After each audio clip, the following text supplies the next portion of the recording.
Telangana Gaddar film awards అదేనండి. Telangana Dil Raju film awards లాగా జరిగినటువంటి కార్యక్రమం గురించి review. Telangana Gaddar film awards program review by allrounder star Balingan Madhav. So ఈ రివ్యూలో మనం చెప్పుకోవాల్సింది ముందుగా రేవంత్ రెడ్డి గారి ఎక్సలెంట్ స్పీచ్. చాలా బాగా మాట్లాడారు ఆయన చెప్పిన దాంట్లో కొన్ని వాస్తవాలు, కొన్ని చమక్కులు, చాలా అద్భుతమైనటువంటి విషయాలు ఉన్నాయి. ముఖ్యంగా ఏంటంటే అక్కడ ముందు ముఖ్య అతిథి గురించి మాట్లాడుకుందాం.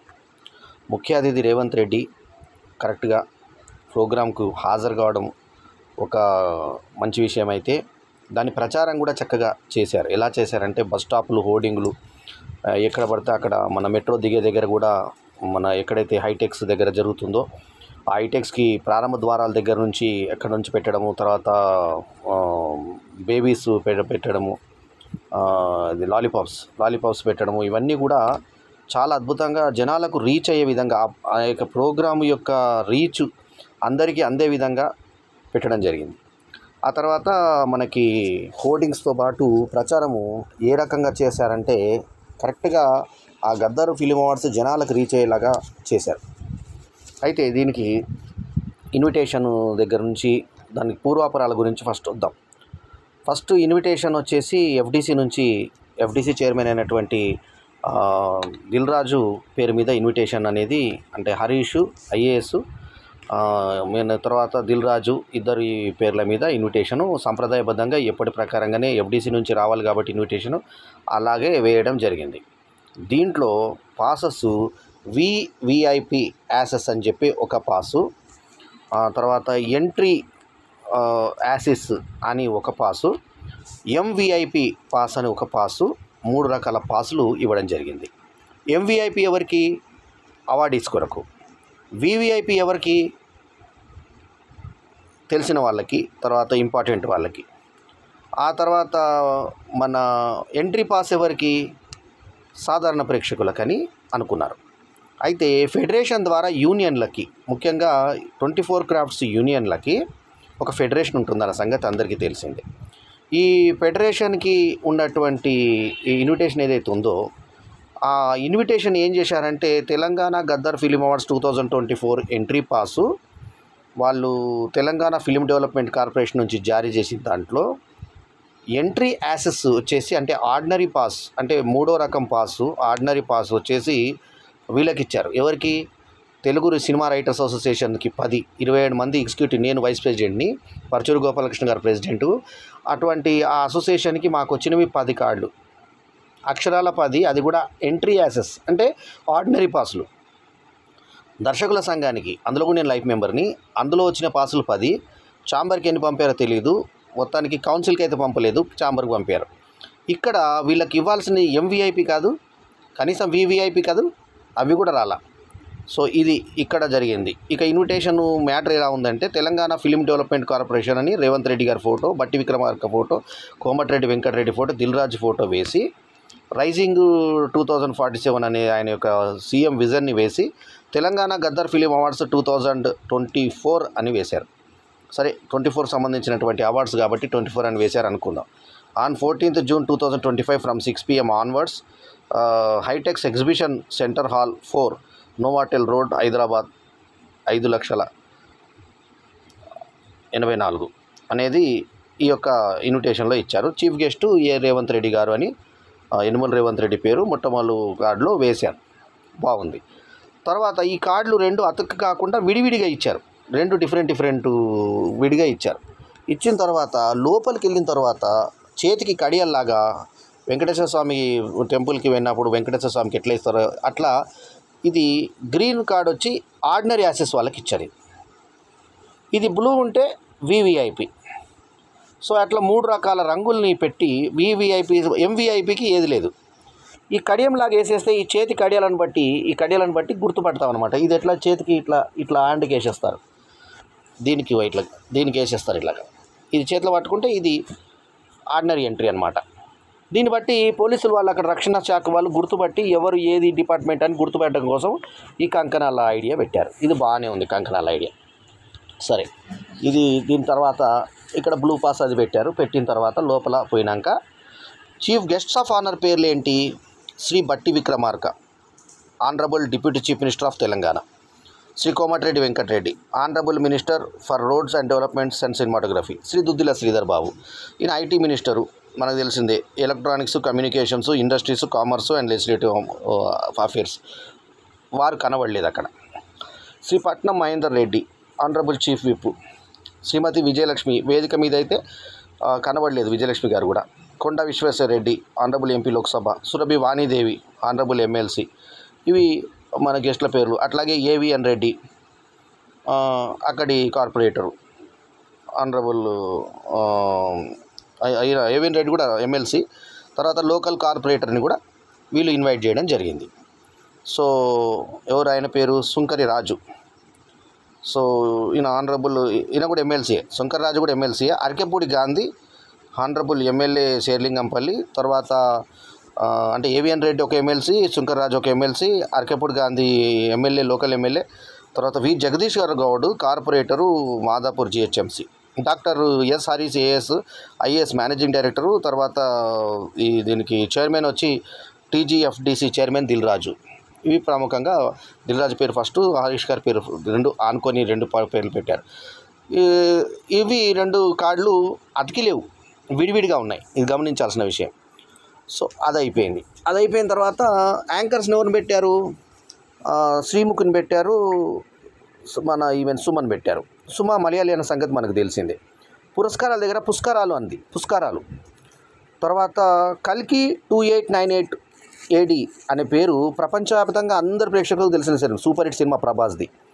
ఆ సినిమా పేరు ఆమె కల్కి 2959 AD అంది. 2898 ADని అనాల్సింది 28 అంటే కనీసం ఆమెకు తెలియకపోతే రాసుకొని అన్న చెప్పాల్సినటువంటి అవసరం ఉంటుంది. సినిమా పేరు తప్పు చెప్తే ఎట్లా? సినిమా పేరు అనేది సినిమాకు మకుటం పేరే కదా. సినిమాకు పేరు అనేది మకుటం. 2898 AD అనే దాన్ని 2989 అంటూ 3 సార్లు రాంగ్గా రిపీట్ చేసింది. అట్లే ఆకునూరి గౌతమ్, మన బల్లెం వేణుమాధవ థియేటరు 1991 జూలై 27 త్యాగరాయ గన్సభలో సాయంత్రం 6:30కి అప్పటి ఎమ్మెల్యే మలక్పేట శాసనసభ్యులు సుధీర్ కుమార్ చేతుల మీదుగా పుంజాల సుధీర్ కుమార్ అని శివశంకర్ గారు కుమారుడు, ఆయన స్వర్గీయ సుధీర్ కుమార్ గారు ప్రారంభం చేసినప్పుడు నాకు ఆ కార్యక్రమానికి హితోధికంగా సహాయం చేసినటువంటి తెలుగు యూనివర్సిటీలో అప్పటి ఉద్యోగి అయినటువంటి ఆకునూరి గౌతమ్ ఇందులో జ్యూరీ మెంబర్గా ఉన్నారు. ఆయన ఉంటే ఆయన పేరు పిలిచేటప్పుడు ఆకునూరి గౌతమ్ అని చెప్పేసి సుమ పిలిచినప్పుడు శ్రీముఖి వచ్చి అక్కడ అనుకో గౌతమ్ అని పిలిచింది. ఇంటి పేరు తప్పు చెప్పడం ఏంటిది? తెలియకపోతే చూసుకొని చదవాలి. ఆకునూరు గౌతమ్ పేరుని సుమ ఒక రకంగా పిలిస్తే ఆమె విన్న తర్వాత కూడా రాంగ్ పిలిస్తే మళ్ళీ సుమ కరెక్ట్ చేసింది. అక్కడ కరెక్ట్ చేసినట్టు చేయకుండా మళ్ళీ ఆమె ఒకసారి చదివింది ఆకునూరు గౌతమ్ అని. సరే, ఇది అయిపోయింది. ఇక కాసర్ల శ్యామ్ని ఈ జ్యూరీ కమిటీలో ఒక మెంబర్గా పెట్టారు. కాసర్ల శ్యామ్ సినిమాలు ఈ పోటీలో ఉన్నాయి. 2014 నుంచి 2023 వరకు వచ్చిన సినిమాలకి best, first best, second best, third best నగదు 5 లక్షలు ఆ లెక్కల ఇచ్చి వాళ్ళకి ప్రోత్సహించారు. అందులో నటించిన హీరోకి, హీరోయిన్కి, డైరెక్టర్కి, ప్రొడ్యూసర్కి నలుగురికి ఇండివిజువల్ అవార్డ్స్, వాళ్ళకి ఇండివిజువల్ మొమెంటోస్ అట్లా ప్రజెంట్ చేశారు. అంటే 2014 first best film, second best film, third best film. 2015 first best film, second best film, third best film. ఈ బెస్ట్ ఫిలింలో యాక్ట్ చేసిన హీరో, ఒకవేళ ఇద్దరు హీరోలు ఉంటే ఇద్దరు హీరోలు, ఇద్దరు హీరోయిన్లు ఉంటే ఇద్దరు హీరోయిన్లకి, తర్వాత నిర్మాతలు ఇద్దరు ఉంటే నిర్మాతలు ఇద్దరికి, దర్శకులు ఇద్దరు ఉంటే దర్శకులు ఇద్దరికి, దర్శకులకి అలాగే వచ్చింది, ఇద్దరికి దర్శకులకి ఇచ్చారు, సుజిత్ అండ్ ఇంకొక డైరెక్టర్కి. సో ఆ రకంగా సుజిత్ కూడా రన్ రాజరాను, ఇలా ఆయన డైరెక్టర్ రన్ రాజరాన్ డైరెక్టర్ సుజిత్ కూడా ఒక సినిమాకి అవార్డు వచ్చింది. అయితే ఈ రకంగా అవార్డ్స్ ఇవ్వడం జరిగింది. సరే, ఇది అయిపోయిన తర్వాత 2024కి వచ్చి ఫుల్ ఫ్లెడ్జ్డ్గా అన్ని శాఖలకు అవార్డులు ఇచ్చారు. ఇందులో ఫరియా అబ్దుల్లా చేసిన ర్యాప్ సాంగ్కి ఆమెకి అవార్డు ఇచ్చారు, ప్రత్యేక జ్యూరీ. ర్యాప్ సాంగ్కి ప్రత్యేక అవార్డు ఏంటి అంటే ఆమె హీరోయిన్ అని చెప్పేసి ఆమె టాలెంట్ని గౌరవించారు. అట్లాగే సమంత్ రుత్ ప్రభు పేరు 3 సార్లు 4 సార్లు వినబడింది. ఎందుకంటే అల్లుడు సీను హీరోయిన్ ఆమెనే. చాలా సినిమాల్లో ఆమె బాహుబలి తరఫున ఆమె తమన్న పిలిస్తే తమన్న రాలేదు. సమంతనేమో ఈమె 3 సార్లు పిలిచినా సమంత లేదు, ప్రభాస్ లేడు. సో వాళ్ళు లేరు. రాజమౌళి ఒక్కరు రావడం జరిగింది ఆయన తరఫున. సో బాహుబలి 1కి బాహుబలి 2కు అవార్డులు వచ్చినాయి. అది ప్రపంచమే గర్వించదగ్గ స్థాయికి 2000 కోట్ల కలెక్షన్ల సినిమాలు కాబట్టి దశ దిశనే మార్చినటువంటి తెలుగు కీర్తి పతాకాన్ని బావుటా ఎగరేసినట్టు గొప్ప సినిమాలు కాబట్టి వాటికి అవార్డులు ఇచ్చారు, గొప్ప విషయమే. అయితే దిల్ రాజు సొంత సినిమాలు ఇందులో ఉండగా దిల్ రాజు ఈ సినిమాకి ఎఫ్డిసి చైర్మన్ ఉన్నప్పుడు ఎట్లా ఉంటుందంటే ఎగ్జామినేటర్ ఆయనే, పరీక్ష రాసేది ఆయనే అన్నట్టుగా దీంట్లో దిల్ రాజు పిల్లలకి బలగం సినిమాకి హర్షిత్ రెడ్డి వీళ్ళకి అవార్డు రావడం జరిగింది. ఏది బలగం బెస్ట్ పిక్చర్ వచ్చింది. దీని కమిటీని నడుపుతుంది ఎవరు? దిల్ రాజు. మళ్ళీ దీంట్లో కాసర్ల శ్యాము జ్యూరీ మెంబరు. అయితే దీంట్లో కాసర్ల శ్యాము సినిమాలు పోటీలో ఉన్నాయి. రూల్ ఏంటంటే అసలు బేసిక్ నంది అవార్డ్స్, ఇంతకుముందు సార్ నంది అవార్డ్స్ అనే పేరు మీద ఉండేది. నంది అవార్డ్స్ రూల్ ఏంటంటే ఎవరైతే పోటీలో ఉంటారో వాళ్ళు జడ్జిమెంట్లో ఉండకూడదు అన్నది ప్రాథమిక సూత్రం. ఈ ప్రాథమిక సూత్రాన్ని కూడా మర్చిపోయారు జ్యూరీ మెంబర్లో కాసర్ల శ్యామ్ని పెట్టడం వల్ల. ఎట్లా అంటే కాసర్ల శ్యామ్ ఇంకా రన్నింగ్లో ఉన్నాడు, ప్లస్ ఆయన సినిమాలు దీంట్లోనే పైగా అవార్డు వచ్చింది ఆయన చేసినటువంటి సినిమాకి. సో ఇది గుర్తించే తెలంగాణ సినిమా రచయితల సంఘం అధ్యక్షుడు పులి అమృత్, ఆయన నాకు మంచి మిత్రుడు, ఆయన ఫేస్బుక్లో దీనికి మంచి ఇది పెట్టి చక్కటి పోస్టులు, ఆయన ప్రెస్ మీట్ పెట్టి ఆయన ఏం చెప్పాలనుకుంటున్నాడో ఆ లోపాలు జరిగినాయని ఆయన చెప్పడం జరిగింది. అది కూడా ఎవరు పట్టించుకున్నట్టుగా అనిపించిలా. ఆయన ఏదో అరణ్య రోధంలాగా జరిగింది ఆయన. ఆ తర్వాత మంగ్లీ వివాదం, ఈ మధ్య మంగ్లీ వివాదం జరిగింది. ఆయన పర్సనల్ బర్త్డే పార్టీలో మాదక ద్రవ్యాలు ఏదో వాడారని వాడలేదని రకరకాల వాదోపవాదాల మధ్య 2 రోజులు 3 రోజుల కింద జరిగిన సంఘటనే తెల్లారి స్క్రీన్ మీద అక్కడ కనబడే వరకు, ఇక్కడ స్టేజ్ మీద కనబడేసరికి జనాలు మాట్లాడుకోవడం వినిపించింది. సరే, ఆమె చేసినటువంటి మంచి పని ఏంటంటే గద్దరు సంబంధించినటువంటి పాట జరుగుతుంది, ఇక్కడ గద్దర్ గారి పాట లేకుండా ఉండడం బాగుండదు, భావ్యం కాదు అని చెప్పి 2 అద్భుతమైన పాటలను ఆమె పాడింది. ప్రేక్షకుల్ని మైమరిపించింది. డ్యాన్స్ చేస్తూ వెనుకకు ముందుకు తిరుగుతూ చక్కగా చలాకీగా ఆడుతూ మరీ పాట పాడింది. బండెనక బండి గట్టి 16 బండ్లు గట్టి ఏ బండ్లా వస్తావు కొడుకో నైజాము సరకరోడ ఆ పాట. తర్వాత నడుస్తున్న పొద్దు మీద అన్న పాట. ఈ 2 పాటల్ని చాలా హృదయంగా ఆలపించింది. దాంతోపాటు ఆమె సూపర్ హిట్ పాటలు నా కడవా అనే పాట ఉంటుందిగా, ఆ పాట, ఫిదాలుగా, అవన్నీ సాంగ్స్ పాడింది. సో భుజం మీద కడవా ఆ పాట, ఇది ఫిదా కాదు, లవ్ స్టోరీ సాంగ్, ఆ పాట పాడింది. సో ఆ తర్వాత ఇక అల్లు అర్జున్ వంతు వచ్చింది. అల్లు అర్జున్కి అవార్డు ఇచ్చినప్పుడు అతను స్పందించిన తీరు, అతను ఒక డైలాగు పర్మిషన్ తీసుకొని డైలాగ్ చెప్పాడు, అతని వరకు హుందాగా ప్రవర్తించాడు, బాగానే ఉంది. సరే, ఇది అయిపోయిన తర్వాత ఇక కార్యక్రమం ఎలా జరిగింది అంటే, మొన్న దర్శకుల సంఘం చేసినటువంటి కార్యక్రమం కన్నా దర్శకుల సంఘం డైరెక్టర్స్ డే అని వాళ్ళు ఎన్టీఆర్ స్టేడియంలో ప్రోగ్రాం నిర్వహించారు. ఆ ప్రోగ్రాం కన్నా ఈ ప్రోగ్రాం 1000 రెట్లు బాగుంది, చక్కగా జరిగింది. హైటెక్స్లో మంచి ఏర్పాట్లు, పోలీస్ శాఖ వారు ముఖ్యంగా రక్షణ శాఖ వాళ్ళు తీసుకున్నటువంటి శ్రద్ధ కానీ, ఆ తర్వాత బ్యారికేడ్ల ఏర్పాటు కానీ, తర్వాత ట్రాఫిక్ కంట్రోలింగ్ కానీ, ఎక్కడ ఏ పొరపాటు లేకుండా చాలా కష్టపడ్డారు వాళ్ళు. పోలీస్ శాఖ వాళ్ళకి అభినందనలు, చాలా బాగా నిర్వహించారు. అయితే ఇది ఒక ప్రైవేట్ ఈవెంట్ గ్రూప్కి అప్పగించారు. ఆ ఈవెంట్ గ్రూప్ వాళ్ళు కూడా వాళ్ళ శక్తివంచన లేకుండా చాలా చక్కగా నిర్వహించారు. ఆ ఈవెంట్ వాళ్ళకు కూడా అభినందనలు. ఎందుకంటే ఎక్కడ లైటింగ్ అరేంజ్మెంట్ కానీ, సౌండ్ అరేంజ్మెంట్ కానీ, ఎక్కడ ఒక్క దగ్గర మాత్రం ఒక్కసారి గద్దర్ కుమారుడు మాట్లాడేటప్పుడు మాత్రమే మైక్ మొరాయించింది. ఆయన 2 సార్లు వెనక్కి ఇచ్చాడు, 2 సార్లు సుమ మళ్ళీ కరెక్ట్ చేసి మైక్ ఇచ్చింది. అదొక్కటి తప్ప చాలా చక్కగా జరిగింది. తర్వాత ఇక ఈ అవార్డులు స్టార్ట్ చేసింది ఎవరు? కాంగ్రెస్ గవర్నమెంటు ఫస్ట్ ఈ నంది అవార్డులని స్టార్ట్ చేసి, ఫస్ట్ అక్కినేని నాగేశ్వరరావుకి ఫస్ట్ అవార్డు నంది అవార్డ్స్లో అప్పుడు వచ్చింది. ఎప్పుడు కొన్ని ఏళ్ల కింద జరిగింది ఇది 1960 ప్రాంతంలో ఫస్ట్ జరిగింది ఇది. సో ఆ అవార్డు 60స్లో 60స్లో జరిగినటువంటి అవార్డులు అప్పటి నుంచి పరంపరంగా సాగుతూ వచ్చిన తర్వాత తెలుగుదేశం ప్రభుత్వంలో హయాంలో అంటే 14 సంవత్సరాల కింద నిలిచిపోయింది. అప్పుడు చంద్రబాబు నాయుడు సీఎం. నిలిచిపోయిన తర్వాత ఇప్పుడు కూడా గమనార్హం ఏంటంటే, చంద్రబాబు నాయుడు ప్రభుత్వమే అక్కడ ఉంది ఆంధ్రాలో, అక్కడ ఇప్పటిదాకా మరి దానికి సంబంధించినటువంటి ప్రకటన అంటే ఇక్కడ తెలంగాణ వాళ్ళు ప్రకటించినా కూడా వాళ్ళు ఇప్పటిదాకా ఎటువంటి స్పందన లేదు. పైగా డిప్యూటీ సీఎం ఒక సినిమా వాడు, ఇది గమనించాల్సిన అండ్ అండర్లైన్ చేయాల్సిన విషయం. డిప్యూటీ సీఎం ఒక సినిమా వాడు. పవన్ కళ్యాణ్ అనేటువంటి వ్యక్తి సినిమా రంగం నుంచి వచ్చినటువంటి వ్యక్తి.